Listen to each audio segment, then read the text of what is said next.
DD Rajasthan के कार्यक्रम कानून की बात में आप सभी का हार्दिक स्वागत, अभिनंदन है। दर्शकों, ये हम सब जानते हैं कि जो मनुष्य जीवन होता है ये बहुत से पड़ावों के साथ होकर के गुजरता है। शुरुआत होती है बचपन से, फिर किशोरावस्था, जवानी और बुढ़ापा। यदि हम किशोरावस्था की बात करें तो ये उम्र का एक ऐसा दौर होता है जिस टाइम पर इंसान ना तो पूरी तरीके से समझदार होता है, ना पूरी तरीके से अनसमझ। ऐसी स्थिति में अपराधों की तरफ उन्मुख होना या कई बार खुद भी अपराधों का शिकार होना, इसकी संभावनाएं काफ़ी बढ़ जाती हैं। इसीलिए किशोरों से रिलेटेड मैटर्स को डील करते हैं जुवेनाइल जस्टिस बोर्ड और कोर्ट्स। तो क्या होते हैं ये बोर्ड, इसी विषय पर आज हम चर्चा करेंगे जे बोर्ड एवं न्यायालय के बारे में। जो हमारे साथ मौजूद हमारे बेहद शख्स हमें इसके बारे में जानकारी देंगे, जो हैं परेश देशमुख जी। सर, कार्यक्रम में आपका बहुत बहुत स्वागत है। शुक्रिया मैम। क्योंकि आज एक हम बहुत अलग से मैटर के बारे में बातचीत करने वाले हैं जिस पर जनरली इतनी चर्चा नहीं होती है, पर आज क्योंकि आप हमारे साथ हैं तो इस चर्चा को चलिए आगे बढ़ाते हैं। सबसे पहले आपसे ये जानेंगे सर कि ये जो जे बोर्ड होता है ये होता क्या है और इसका गठन किस तरीके से होता है? देखिए, जो किशोर न्याय अधिनियम बना हुआ है जी, ये एक्ट स्पेसिफिकली बच्चों के लिए बनाया गया है।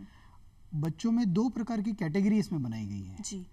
पहली वो कैटेगरी है कि बच्चों ने कोई गलत काम कर दिया जो कानून विरुद्ध है, जिसे हम कानून विरुद्ध बालक कहेंगे। अच्छा। उदाहरण के तौर पे किसी बालक ने चोरी कर ली, लूट कर ली, डकैती कर ली, मारपीट कर ली, हत्या या इस प्रकार के अपराध कारित कर लिए, वो तो हो गए कानून विरुद्ध बालक जी। दूसरी श्रेणी है बालकों की, ऐसे बालक जिन्हें आवश्यकता है एक केयर की, एक उनके प्रोटेक्शन की, उन्हें हम कहेंगे child in need of care and protection. तो पहली जो कैटेगरी है कानून विरुद्ध बालक जी, इसे जब वो कोई अपराध कारित करता है उसके बाद अमूमन जब भी कोई आदमी अपराध कारित करता है, अपराध कारित करने के बाद जब उसे न्यायालय के समक्ष जाना पड़ता है, तो ये मैं समझूंगा कि जब कोई बालक कोई अपराध कारित करता है तो उसके लिए विशेष रूप से एक जुवेनाइल जस्टिस बोर्ड उसकी पहली स्टेप है कि जहां जिसके समक्ष उसे उपस्थित होना होगा और अपनी बात उसे कहनी होगी। अच्छा, तो मतलब जिस तरीके से हम देखते हैं कि नॉर्मल हमारे कोर्ट्स काम करते हैं, तो यहाँ एक ये स्पेसिफिक चीज़ हो गई कि हाँ, ये जो बोर्ड है ये केवल किशोरों के लिए ही काम करेंगे। नॉर्मल कोर्ट्स में आपको जाने की ज़रूरत नहीं है। बच्चा यदि कोई अपराध कर रहा है तो उसकी यदि हमें कोई कंप्लेंट करनी हो तो हम बोर्ड के समक्ष कर सकते हैं। बिल्कुल, जब भी कोई बालक अपराध कारित कर रहा है तो उसकी सुनवाई सबसे पहले किशोर बोर्ड में होगी और बोर्ड में फिर एक सेग्रीगेशन और किया जाएगा कि क्या वो बालक 16 साल से कम का है या नहीं। न केवल फिजिकल एज बट उसकी मेंटल एज, उसकी समझदारी 16 के ऊपर लायक है या नहीं जी। और उसके बाद अगर कोर्ट को ऐसा लगता है कि कोई ऐसा बालक है जो 16 से ऊपर का है और जघन्य अपराध कारित किया है तो उसके लिए फिर चिल्ड्रंस कोर्ट है, बाल न्यायालय है, और उससे कम की उम्र है या उन्होंने जघन्य अपराध कारित नहीं किया है तो उसके लिए जे बोर्ड है। अच्छा, तो सर हम देख रहे हैं कि कोई बच्चा है जो किशोर है और उसने, आपने कहा कि चोरी है, लूट है, इस तरीके का कोई अपराध किया है, अब हमें कंप्लेंट करनी है तो हम बोर्ड के समक्ष जाएं। क्या ये पूरा प्रोसेस रहता है? बोर्ड किस तरीके से चीज़ों को हैंडल करता है? देखिए, अमूमन जब भी कोई अपराध कारित होता है जिसमें कोई भी संज्ञेय अपराध है तो उसकी रिपोर्ट अमूमन हम पुलिस में करते हैं। जी जी। पुलिस में करते हैं। आप जे बोर्ड के समक्ष भी ये शिकायत कर सकते हैं, पर जब भी पुलिस के पास या वो शिकायत पुलिस के पास आएगी, पुलिस उसकी जांच करेगी और यदि उसमें अगर ऐसा पाया जाता है कि बालक द्वारा ये अपराध कारित हुआ है जी, तो उतना पोर्शन जो है केस का वो पुलिस अपनी रिपोर्ट जे बोर्ड के समक्ष पेश करेगी और जे बोर्ड फिर उसमें सुनवाई करेगा आगे। अच्छा, तो सर अब हम देख रहे हैं कि ये जो किशोरों से रिलेटेड मैटर्स है ये बोर्ड हैंडल कर रहा है, पर क्योंकि नॉर्मल इंसान जो परिपक्व है सोच से अपनी, उसके साथ चीज़ों को जो काम किया जाए, उसके साथ जो व्यवहार किया जाए वो तरीका एक अलग होता है, और क्योंकि वो किशोर हैं उन्हें हैंडल करने का, उनके साथ बर्ताव करने का तरीका अलग होना चाहिए। बोर्ड क्या स्टैंडर्ड्स फॉलो करता है? देखिए, बोर्ड का गठन भी इसी प्रकार से, जैसे कि नॉर्मल कोर्ट्स में एक जुडिशियल अफसर बैठ के न्याय करता है, यहाँ पर एक बोर्ड है जिसमें एक तो न्यायिक अधिकारी है और दो ऐसे अधिकारी हैं जिन्होंने सामाजिक क्षेत्र में और विशेष तौर से बच्चों के लिए कोई ना कोई कार्य किया है, कोई एनजीओ है या कोई ऐसे सोशल वर्कर जिनका एक लंबा अनुभव है उस क्षेत्र में। तो बोर्ड का एक ओवरऑल अपीयरेंस जो है वो एक चाइल्ड फ्रेंडली हो जाता है। दूसरा, प्रक्रिया अपनाते वक्त इसको वकीलों से फ्री रखा गया है। अच्छा। तीसरा, बोर्ड एक अमूमन एक न्यायालय होता है कि एक कटघरा बना होता है, एक आरोपी आता है उस कटघरे में खड़ा होता है, कोर्ट एक ऊपर डायस पे बैठती है, उसका एक डेकोरम होता है। परंतु किशोर न्याय बोर्ड इस डेकोरम से परे एक चाइल्ड फ्रेंडली एनवायरनमेंट में काम करता है।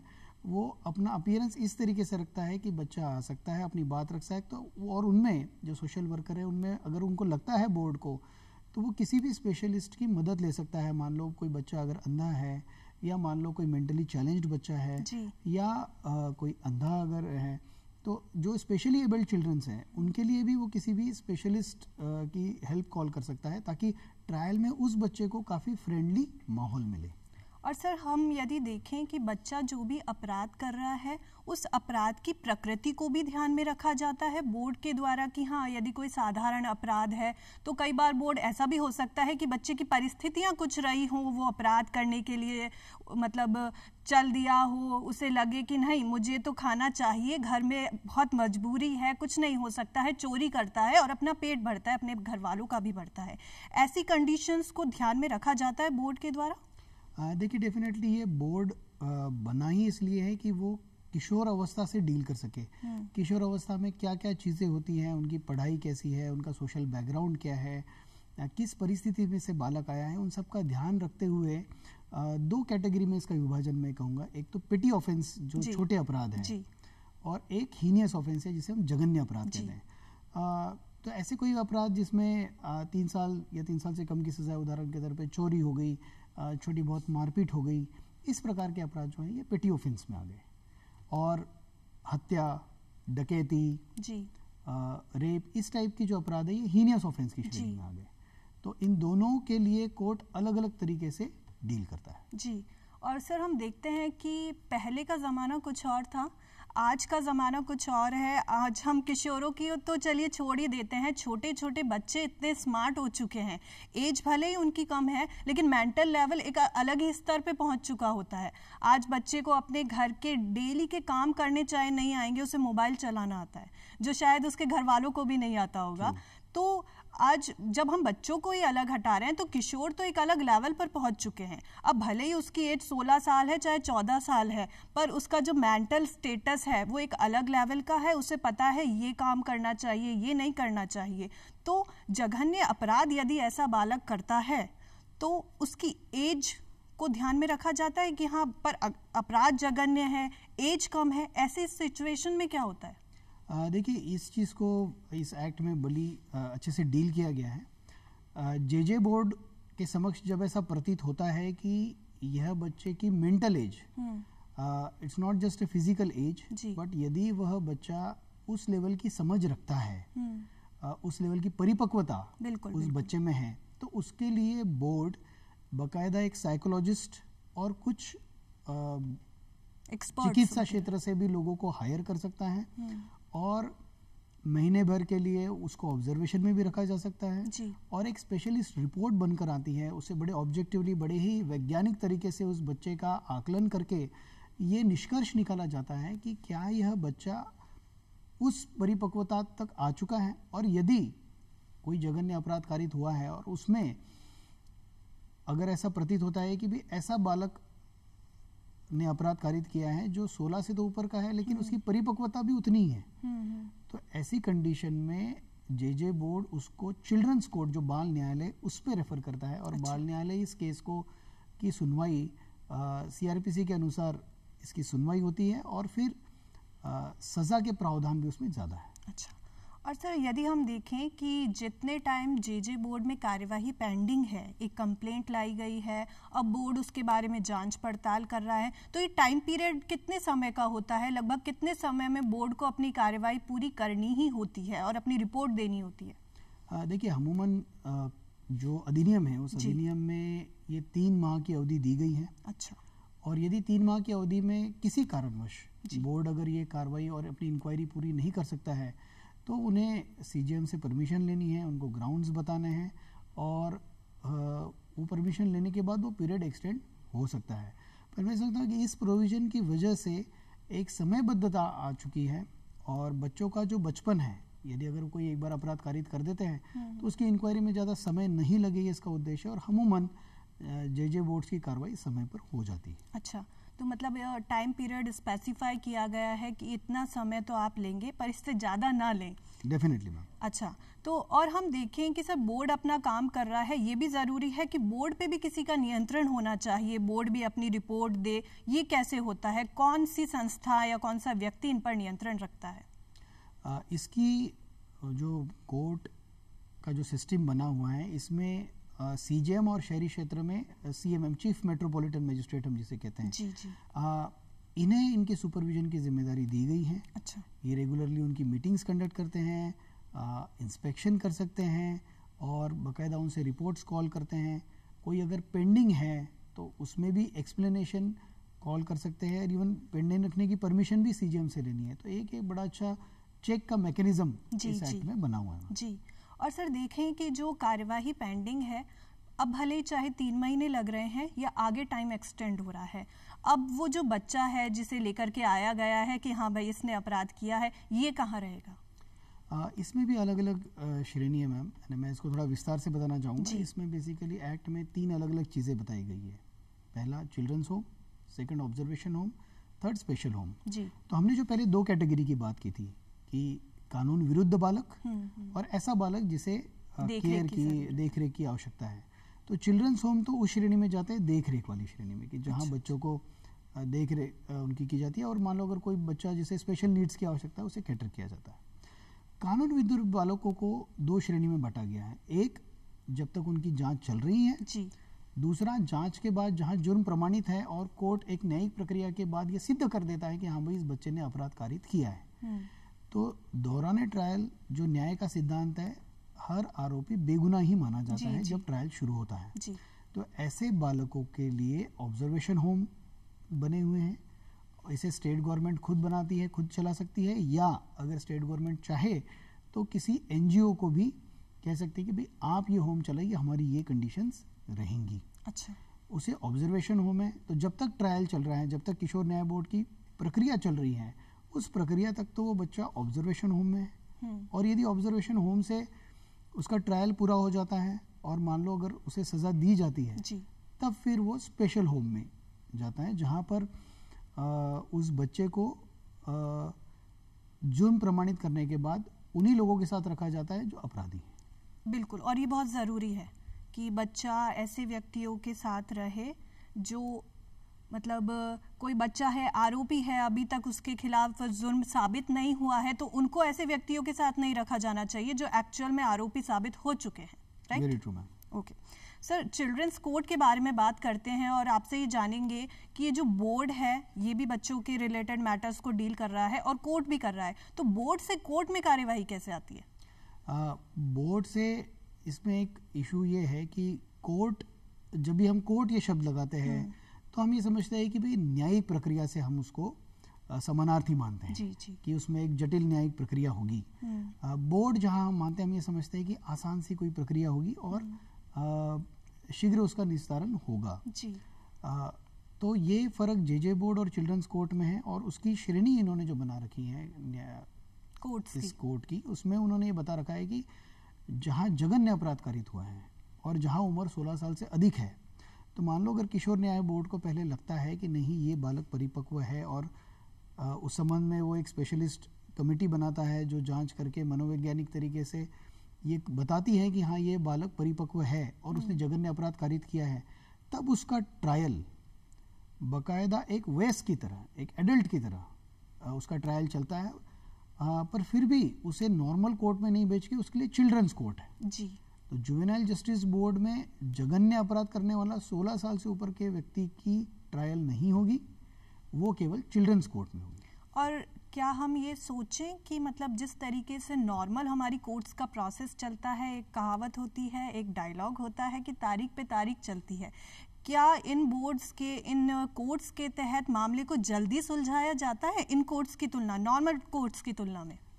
देखिए, नो डाउट कि इसमें कानून में जो प्रावधान है उस हीनियस ऑफेंस, यानी 3 साल से ऊपर जो भी है उसे हीनियस ऑफेंस में भी 2 कैटेगरी बांटी गई है, एक 7 साल से कम की सज़ा और एक 7 साल से ज़्यादा की सज़ा। जी। जहाँ 7 साल से ज़्यादा की सज़ा है वहाँ चिल्ड्रंस कोर्ट ही डील कर रहे हैं, जो कि वरिष्ठ न्यायिक अधिकारी बैठते हैं, कई एडीजे डीजे रैंक के। उसके बाद 3 से 7 साल वाले में सीजेएम स्तर के अधिकारी बैठते हैं।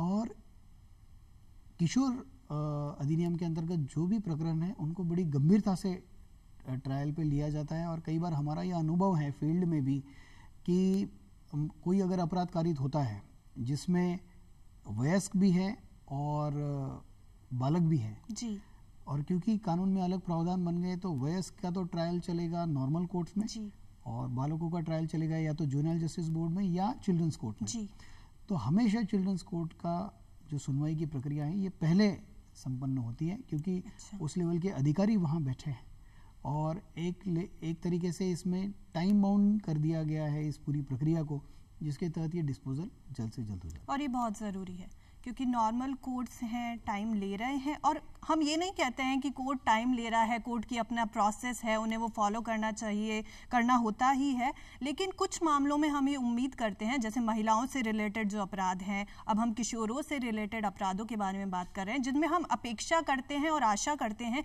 कि निस्तारण जल्दी से जल्दी हो। तो ये कोर्ट्स इसकी पूरी पालना करते हैं मतलब?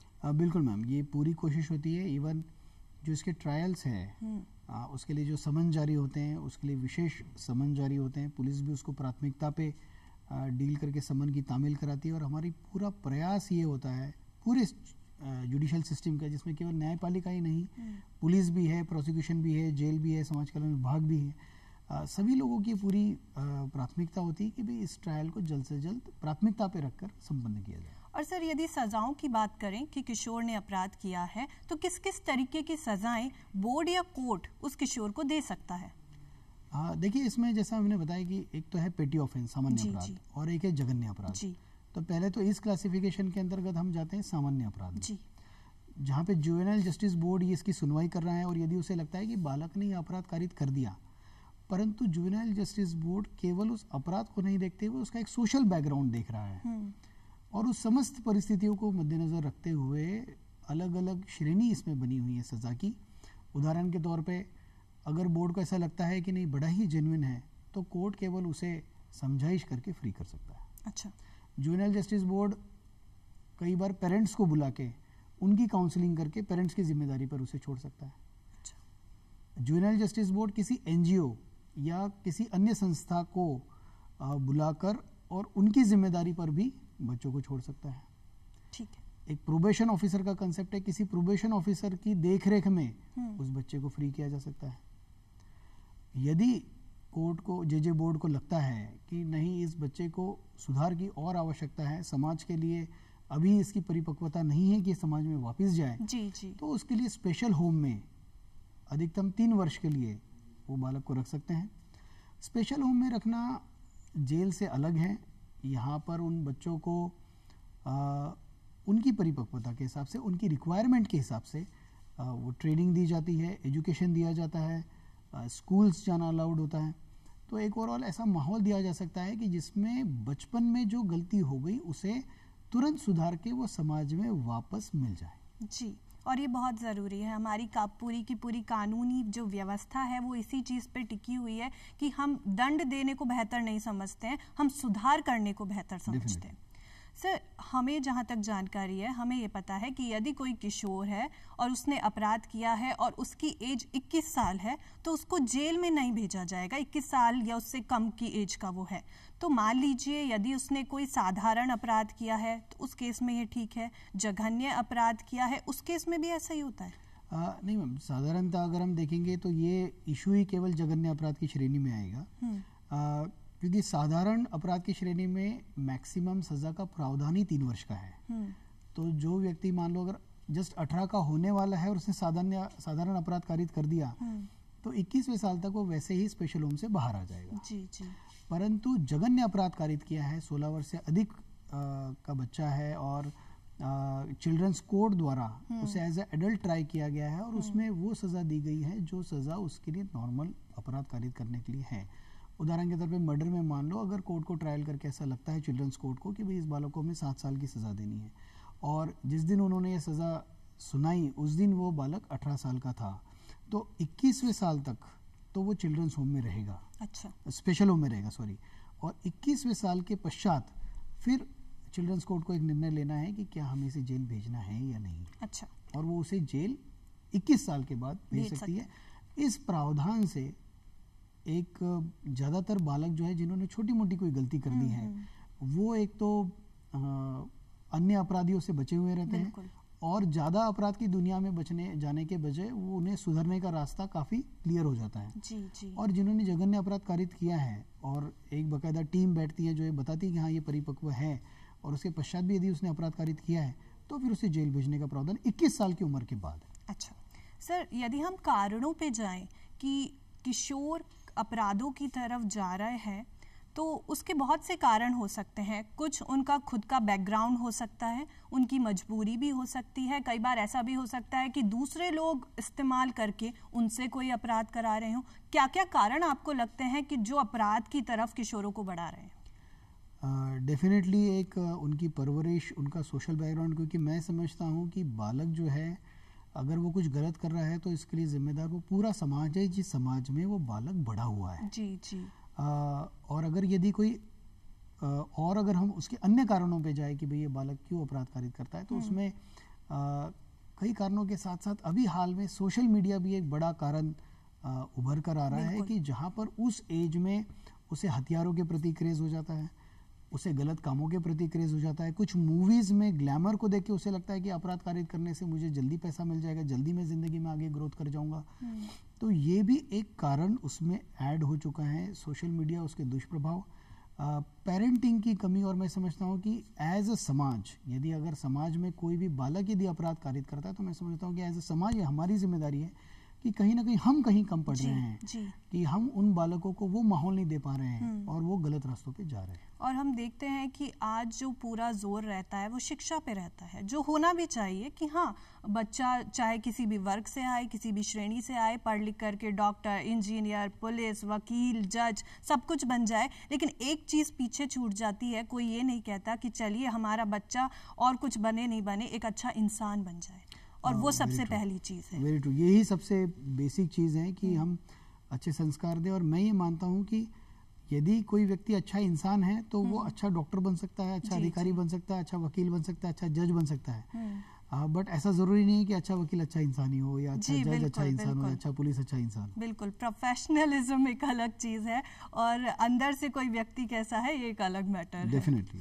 सर, पुलिस स्टेशंस के बारे में यदि हम बात करें तो क्या स्टेशंस में भी इसके लिए किशोरों से रिलेटेड मैटर्स को डील करने के लिए कोई स्पेशल पुलिस यूनिट या पुलिस ऑफिसर काम करते हैं? डेफिनेटली इस एक्ट को जब बनाया गया तब पुलिस की जो एक छवि है जिसमें अमूमन बच्चों को आज भी कई माँ ये कहती है कि बच्चे खाना खा लो नहीं तो पुलिस में पकड़वा दूंगी, तो कहीं ना कहीं पुलिस की निगेटिव इमेज बालकों के मन में बचपन से ही घर कर जाती है। इसलिए इस एक्ट में अलग से प्रावधान है। पहला तो ये है कि हर पुलिस थाने पर एक अधिकारी मनोनीत होगा जो विशेष प्रशिक्षण इसमें प्राप्त करेगा और जिसे स्पेशल जुवेनाइल पुलिस ऑफिसर कहा जाएगा, जिसकी जिम्मेदारी होगी इस प्रकार के बच्चों से डील करने की। दूसरा प्रावधान ये रखा गया है कि बच्चों को डर नहीं लगे, इसलिए वर्दी में यह काम करना वर्जित है पुलिस के लिए। जैसे बालकों को हम निरुद्ध करते हैं या बालकों से बातचीत करते हैं तो वो इंटरेक्शन कंपलसरी हमें सिविल क्लोथ्स में करना है ताकि बच्चों के मन से वो भय हट जाए। कई थानों पर हमने बच्चों के लिए अलग से कमरे बनाए हैं एनजीओ के साथ मिलकर, उन्हें अच्छे से डिज़ाइन किया गया है, वहाँ खेलने कूदने की चीज़ें रखी हुई है। उसमें चाहे हमें गश्त करते हुए ऐसा कोई बच्चा मिल जाए जिसे देखरेख की आवश्यकता है उनको ले आए, या कोई ऐसा बच्चा हो जिसने गलती से कोई अपराध कारित कर दिया हो तो उनके लिए अलग से रूम्स भी थानों पर अभी तो मतलब हमें ये समझना चाहिए कि जो आज की पुलिस है वो पहले वाली पुलिस नहीं है, ये आज सिंघम वाली पुलिस है जो आपकी हेल्प करेगी, आपको डरने की ज़रूरत नहीं है। सर, कार्यक्रम में इतनी सारी जानकारी आपने हमें दी, अपना अमूल्य समय दिया, इसके लिए हम आपके बहुत बहुत आभारी हैं और बहुत बहुत धन्यवाद आपको करते हैं। शुक्रिया मैम। तो दर्शकों, आज की चर्चा सिर्फ यहीं तक। आज हमने जाना कि जुवेनाइल जस्टिस एक्ट के तहत किस तरीके से बोर्ड काम करता है, कोर्ट्स काम करते हैं, उनके काम करने के लिए बहुत सी चीज़ें निर्धारित की गई हैं। कितने समय में वो काम करके अपनी रिपोर्ट देंगे, ये निर्धारित किया गया है। क्या प्रोसेस वो फॉलो करेंगे, ये निर्धारित किया गया है। संशोधन अगर कहीं करना है तो वो भी चीज़ के बारे में प्रावधान किया गया है। तो कुल मिलाकर के ये जो पूरी व्यवस्था है ये बहुत ही सराहनीय है। अगली बार चर्चा के लिए हम और आप यहीं मिलेंगे, बस बदलेगा तो सिर्फ हमारा विषय। अगली बार फिर हाजिर होंगे, तब तक के लिए इजाज़त दीजिए। नमस्कार।